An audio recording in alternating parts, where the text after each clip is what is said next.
Dear ladies and gentlemen, welcome again to the analysis of YOLENO TV. I'm glad you're well from wherever you're watching this channel. I'd like to start this session by appreciating you so much for supporting YOLENO TV. If you wish to support us, please just hit the subscribe button and then you can hit the like button. So, allow me to take you back to 2017 to 2022. And during this period, I want us to analyze the conduct of William Samoei Ruto as the deputy president back then. But before we delve into 2017-2022, let's go to 2013-2027. That is a time where most of the tasks relating to project launching and projects, basically project management, was left to the office of the deputy president. So in 2017, that task was taken away from the deputy president because Uhuru Muigai Kenyatta had noted that the deputy president was more of politics than development. So he took away these roles and put it in his own office. And then what followed was that some of those mandates were taken from deputy president's office to Matiang'i's office. Thereby Matiang'i became now the chief minister. So why am I taking you back to that history?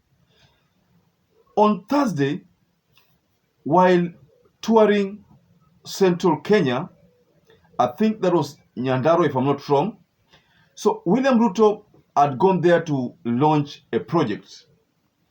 But Kenyans ni kina nani? Kenyans noticed that William Ruto had launched a project which he had launched before. So this project had been launched twice.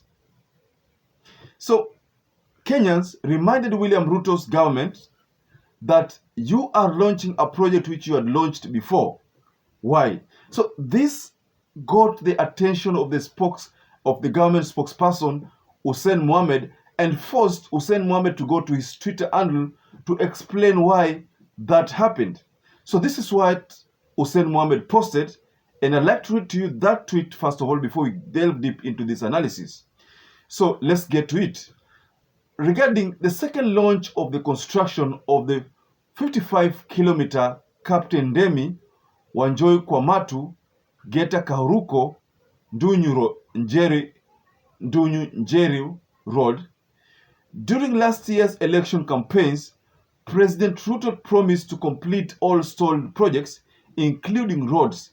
During the handshake 2018-2022, many projects he launched were deliberately denied funding even though they were in the government's program.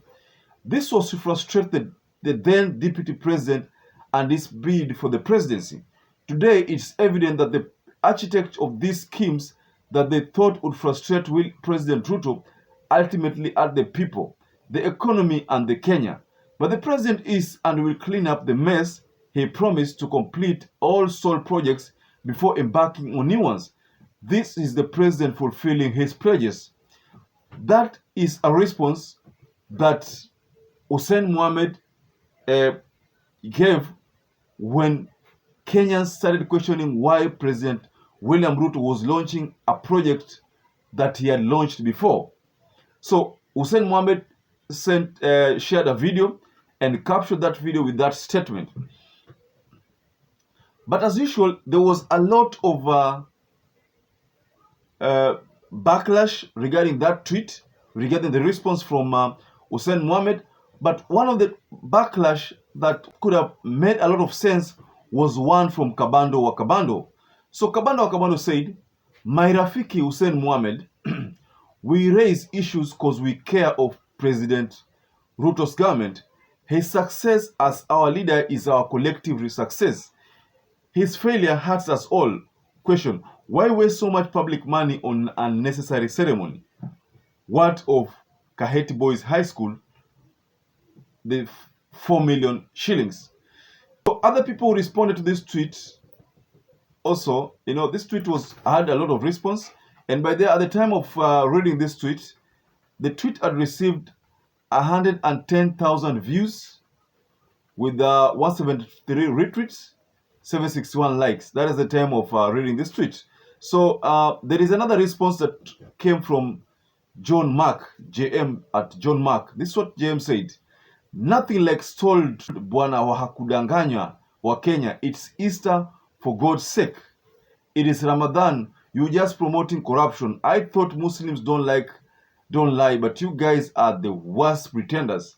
Uhuruto were in government. We were fed all lies at the handshake. Made blah blah blah. Okay, that's a response. So there's another response from Purple Rain. He says, Dear Hussein, you have become a big and shameless liar, same as your boss William Ruto. Construction stopped after Ruto was sworn in as late as September.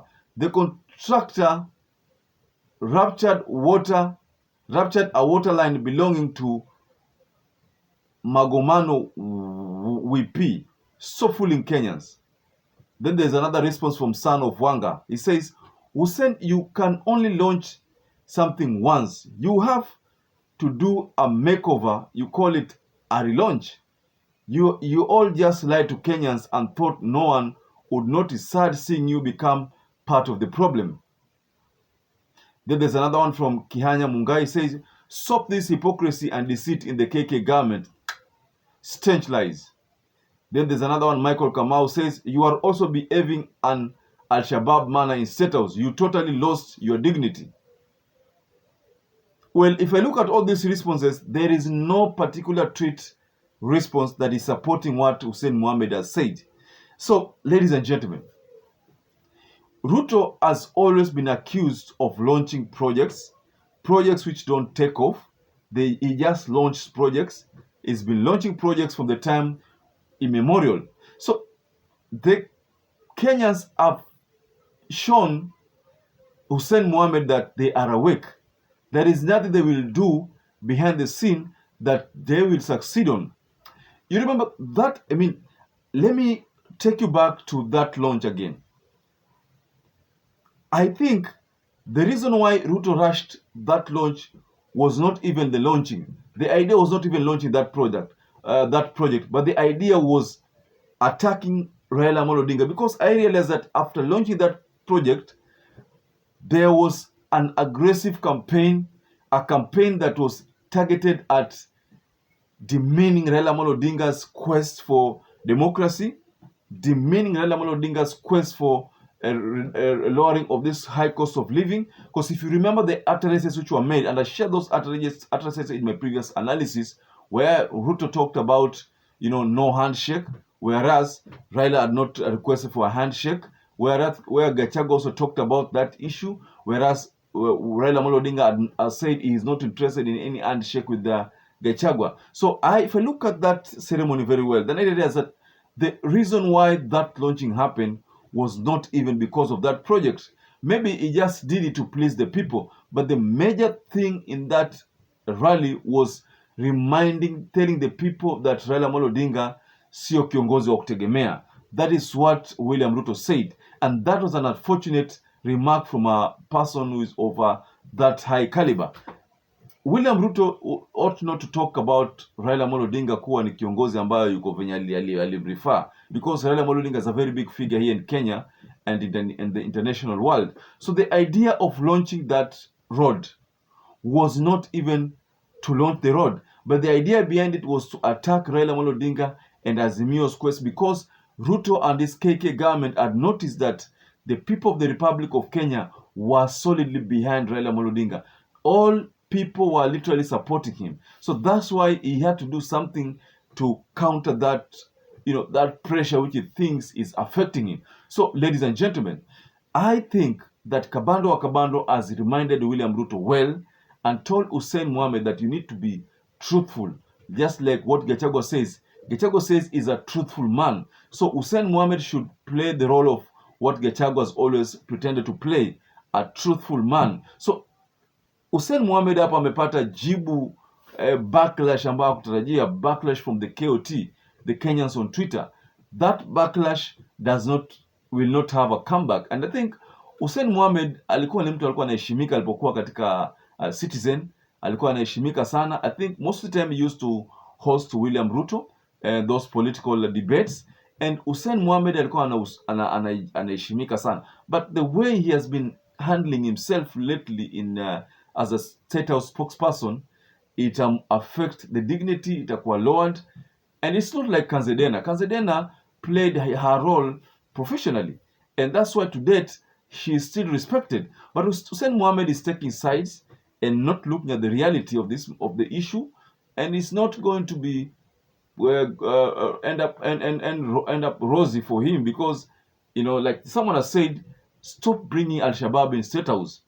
That was a sharp response from a disturbed KOT member, a disturbed Twitter handler. So, ladies and gentlemen, kindly share your comments below the comment section.